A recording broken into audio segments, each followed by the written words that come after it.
Hello friends, welcome to the candle learner.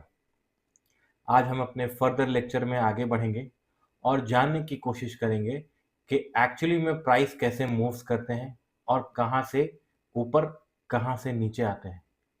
बिना time ज़ाया किए हुए आइए लेक्चर शुरू करते हैं।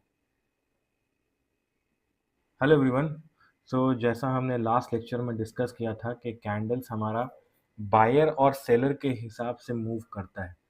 तो यहाँ पे एक एग्जांपल है कि सपोज सेलर वन है जो 105 पे सेल कर रहा है और बायर है 105 पे। तो ये जब सेल होगा ये जब सेल होगा तो ये प्राइस हो जाएगा आपका, ये जो बायर और टोटल 10 सेलर 10 बायर, तो ये टोटल ज़ीरो आ जाएगा। फिर नेक्स्ट में अगर देखेंगे तो सेलर हमारा 15 है और बायर 15 है, तो ये भी हमारा ज़ीरो हो जाएगा। तो प्राइस क्या हो रही है एक्चुअली में, सेलर्स सेल कर रहे हैं और बायर्स बाई कर रहे हैं सेम प्राइस पे, और सेलर्स क्योंकि सेल करते चले जा रहे हैं और बायर्स भी प्राइस कम नीचे चले जा रहे हैं, तो यहाँ पे प्राइस जो है नीचे जाता रहेगा। फिर नेक्स्ट सेलर 3 आया, उसने 103 पे 10 क्वांटिटी सेल किया और बायर्स ने 103 पे 10 क्वांटिटी सेल किया, तो ये भी ज़ीरो हो गया। फिर जो नेक्स्ट सेलर है 103 के बाद सीधे 100 पे 20 क्वांटिटी बेच रहा है, मतलब 102 101 स्किप कर दिया और उसने एग्रेसिव, यहाँ पे बीच में कोई सेलर नहीं है। तो जिस भी बायर को बाई करना होगा वो उसे ये क्वांटिटी उठाना पड़ेगा 100 पे। और और आप यहाँ पे देख रहे हो मैंने बायर 4 जो रखा है वो 99 पे रखा है। तो ये जो ऑर्डर है, ये वाली जो ऑर्डर है ना, ये वाली ऑर्डर कभी एग्जीक्यूट नहीं होगी। ये वाली जो ऑर्डर है 99 पे 100 क्वांटिटी, ये एग्जीक्यूट नहीं होगी जब तक के सेलर हमारा यहाँ पे इसको 99 पे सेल का ऑर्डर नहीं लगाए, या कोई तो नया सेलर आए और या फिर हमारा कोई ऐसा यही ऑर्डर जो सेलर 4 है वो 100 पे ना बेच के 99 पे बेचे। तो जब ये 99 पे आएगा या तो बायर को 100 रुपीज पे आना पड़ेगा या तो सेलर को आना पड़ेगा। अब यहाँ पे आप देखोगे जब दोनों एक सेम प्राइस पे आएंगे उसके बाद आप देखोगे कि इसके पास तो सिर्फ 20 क्वांटिटी है, इसके पास सिर्फ 20 क्वांटिटी है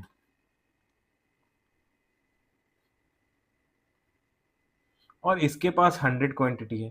तो ये दिखाता है कि इसके 20 क्वांटिटी को ऑब्जर्व करने के बाद स्टिल इसमें 80 क्वांटिटी है, 80 क्वांटिटी बची है बाइंग के लिए। तो कोई सेलर्स अगर आता है 80 क्वांटिटी तो ठीक है, नहीं अगर आता है तो फिर अगला बायर आएगा, वो देखेगा कि 99 पे कोई ऑलरेडी 99 पे 80 क्वांटिटी बेच रहा है।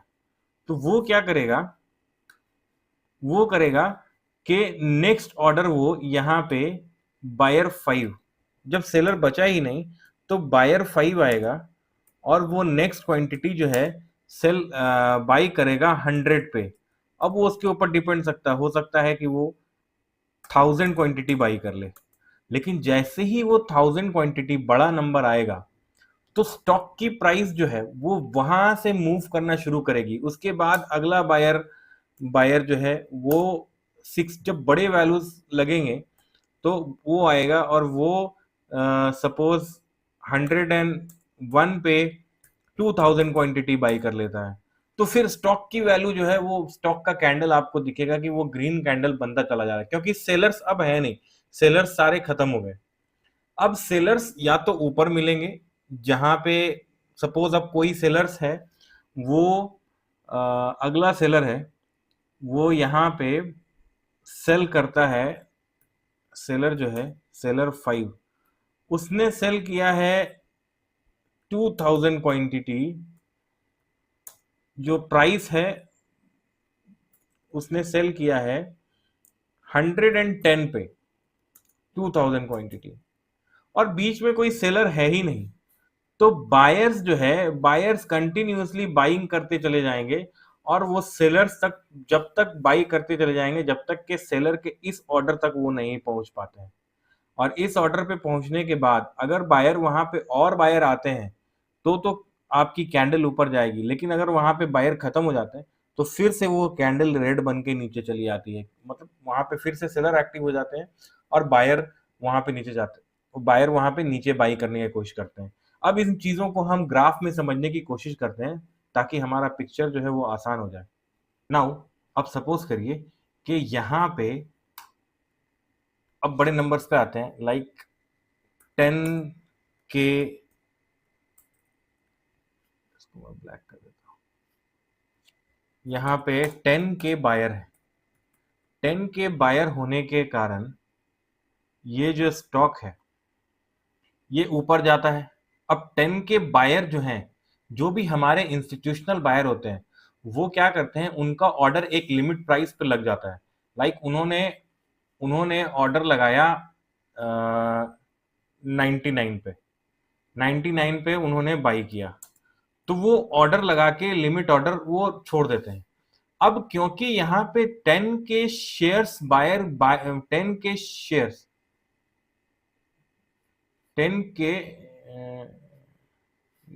हो जाएगा,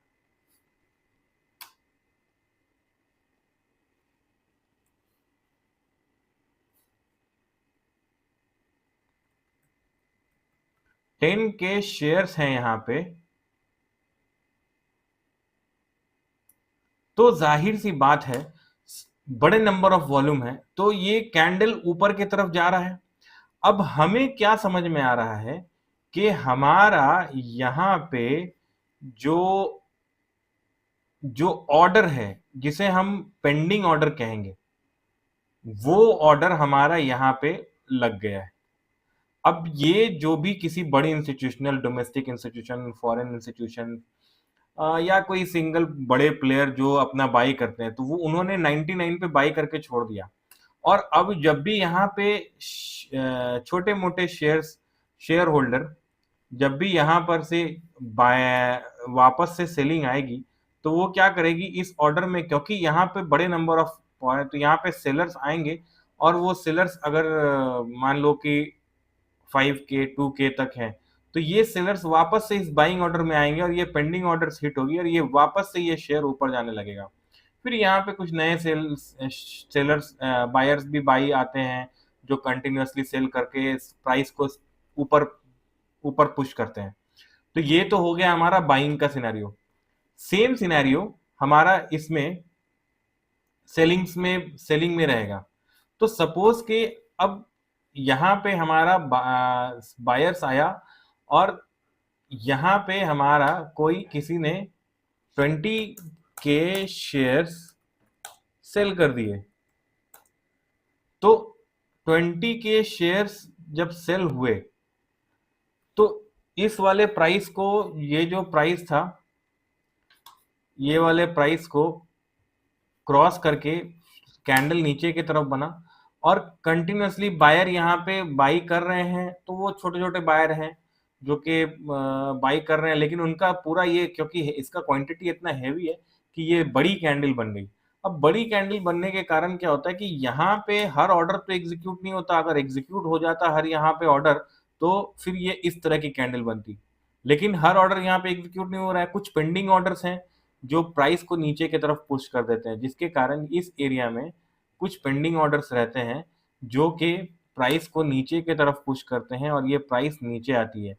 फिर इन केस में अगर ये प्राइस कभी कभी अगर ये यहाँ से वापस बायर आए, छोटे मोटे बायर, और ये बाई करे और ये प्राइस जब यहाँ तक आती है तो पेंडिंग ऑर्डर हिट होते हैं और यहाँ से ये प्राइस फिर से वापस नीचे की तरफ चली जाती है।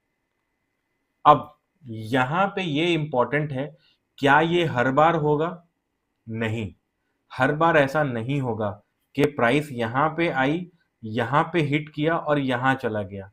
हर बार इसलिए नहीं होगा कि बहुत बार ऐसा होगा कि प्राइस यहाँ पे आई और यहाँ पे मान लो 20 के शेयर्स हैं, तो यहाँ पे इन केस सपोज कि 20 के शेयर्स थे, 2K हिट हुए, 18,000 शेयर्स जो है हमारे वो पेंडिंग ऑर्डर है, और यहां पे किसी ने 30,000 शेयर्स बाई कर लिए, तो होगा क्या? यहां पे यही होगा कि ये जो कैंडल जब आ रही है, ये कैंडल उस कुछ इस तरीके से बनते हुए आ रही है, ये यहाँ पे आके रुकी, यहाँ पे आके रुकी, यहाँ पे आके रुकी, छोटी छोटी कैंडल बनाई है एक बार में, और ये वापस से इस वाले एरिया को क्रॉस करके ऊपर चली गई। तो ये जो है हमारे, इसको हमें समझना होगा कि कैसे कैंडल, देखो ट्रेडिंग जो है वो रिस्क एंड रिवॉर्ड वाला हिसाब किताब है, और इसमें आपका प्रोबेबिलिटी होता है, ट्रेडिंग में विनिंग चांसेस के प्रोबेबिलिटी होते हैं, और इसका विनिंग चांसेस मैक्सिमम अगर देखा जाए तो 50-50 आप मान के चलो, 50% नीचे 50% ऊपर। तो उस हिसाब से जरूरी नहीं है कि ये यहां से रिटर्न आए, लेकिन हाँ, प्रिडिक्शन या अजम्पशन हम कुछ ऐसे केसेस में लगाएंगे जहां से हमें पता होना चाहिए कि यहां से प्राइस ऊपर जाने जाएगी, हो सकता है कि वो नीचे भी चली जाए, वो हम और आगे क्लासेस में पढ़ते चलेंगे कि क्यों जाती है, ऊपर जाने की प्रोबेबिलिटी क्यों हाई है। तो हम जब ट्रेडिंग में कभी भी बाई या सेल करते हैं, वो प्रिडिक्शन के बेसिस पे करते हैं, वो चार्ट को एनालाइज करके उनके प्रिडिक्शन के बेसिस पे करेंगे कि ये यहां से ऊपर जाने वाली है या ये यहां से नीचे आने वाली है। तो आइए हम कुछ एनालाइज करते हैं एग्जाम्पल, जिसमें हम देखना चाहेंगे कि क्या ये जो है हमारा डिमांड जोन आप कह सकते हैं इसको, क्योंकि ये डिमांड जोन ही है, ये डिमांड जोन है और ये सप्लाई जोन है। डिमांड और सप्लाई जोन हम अभी आने वाले क्लासेस में बहुत अच्छे से पढ़ेंगे। कुछ एग्जाम्पल हम यहाँ पे करते हैं। तो ये जो है बैंक ऑफ बड़ौदा का एक चार्ट है। अब बैंक ऑफ बड़ौदा के एक चार्ट में मैं आपको एक चीज दिखाना चाहता हूं कि आप इसमें ऑब्जर्व कीजिए। अभी ये यहाँ पे कैंडल जो है ऊपर की तरफ बनते आई नवंबर 2010 में, ये मंथली का कैंडल है। अब ये प्राइस नीचे जा रही है, नीचे जा रही है, तो आप देख रहे होंगे कि ये प्राइस नीचे गई और यहाँ पे एक बेस कैंडल है जहां पे इसने टच किया और ये फिर वहां से नीचे गई, लेकिन इस वाले प्राइस को तो नीचे ब्रेक कर दिया। अभी ये यहाँ पे फिर ये गई ऊपर और इस वाले प्राइस को ब्रेक करके ये वापस से इस वाले प्राइस में आई, फिर नीचे गई। ये यहाँ आया और यहाँ आने के बाद इस वाले जोन में आई, डिमांड जोन में, और यहाँ से चल गया। यहाँ चलने के बाद आप देखो ये कितना अच्छा है, एक कैंडल का बना हुआ, इसमें आई प्राइस और यहाँ से इसके ऊपर निकल गई। तो ये प्रोबेबिलिटी जो है, ये जरूरी नहीं है कि ये इससे जाए, इससे नीचे ही जाए, या ये जोन में आया तो इससे नीचे जाए, या इस जोन में आए तो इससे ऊपर आए, क्योंकि डिमांड और सप्लाई वो ब्रेक भी होते हैं।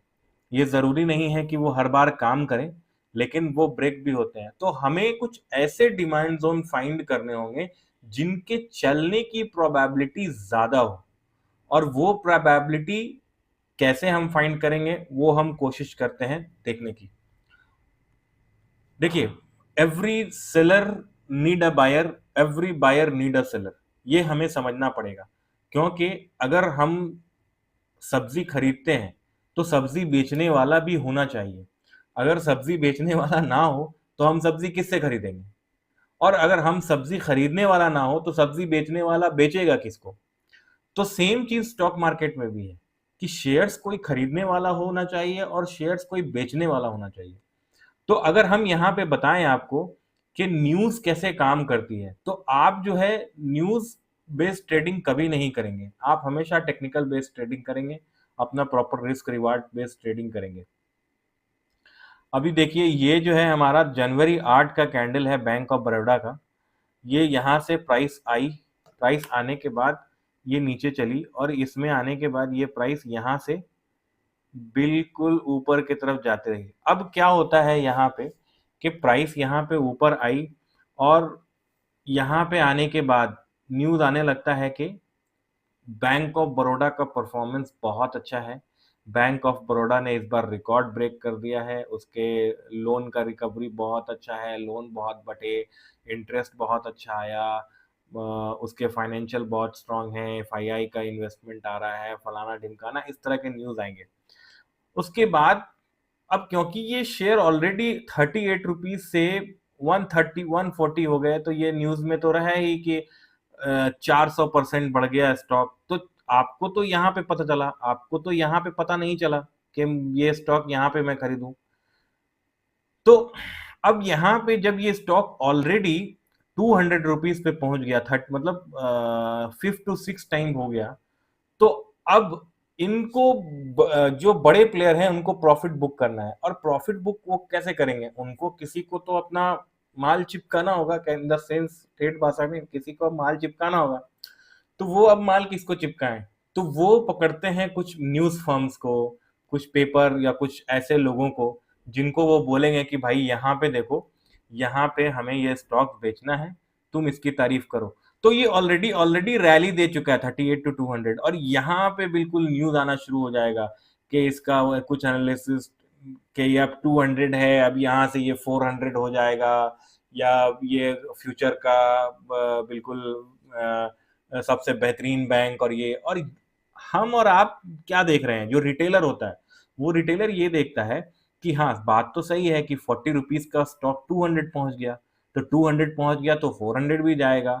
और यहाँ पे हम और आप फिर से इसको खरीदना शुरू कर देते हैं। और जो बड़े प्लेयर्स होते हैं वो यहाँ पे अपना स्टॉक एक बार में बेच दिया उन्होंने, 5 लाख या 10 लाख शेयर, प्राइस नीचे गई, यहाँ पे न्यूज आता रहा, रिटेलर्स ने सोचा कि फिर से खरीदते हैं, फिर आई, ये वापस से इसी एरिया में आई, इनकी पेंडिंग ऑर्डर एग्जीक्यूट हुई और ये वापस से गिरना शुरू किया। अब कुछ पेंडिंग ऑर्डर बच भी जाते हैं, कुछ हो भी जाते हैं। फिर ये यहाँ से आया, नीचे आया, नीचे आने के बाद किसी को लगा कि नहीं, किसी बड़े रिटेलर को कि हाँ ये प्राइस बहुत अच्छे टाइम पे है, फिर उसने इस प्राइस को पंप किया, पुश किया, फिर वो न्यूज आता है कि देख अब बिल्कुल रेडी हो गया है स्टॉक जाने के लिए, क्योंकि यहाँ पे बहुत लोगों ने लॉस बुक कर लिया होगा, या उनको न्यूज आ गया होगा कि अरे बैंक ऑफ बड़ौदा में ये वो वाला कर। तो ऐसे करते करते ये स्टॉक को नीचे ला रहे हैं। अब क्या होता है कि जब एकदम लास्ट में जब इनको बल्क में बाई करना होता है, तो एक तो कोविड का सिचुएशन मार्च में उसके बाद भी अभी जो बेहतरीन प्राइस था, जो ये वाला डिमांड जोन था, मैं इसको अगर मार्क कर दूं आपको तो आपको समझ में भी आए, हॉरिजॉन्टल लाइन, ये जो एरिया है, इस एरिया को, और इसका मैं नीचे वाला ये एरिया मार्क कर देता हूँ।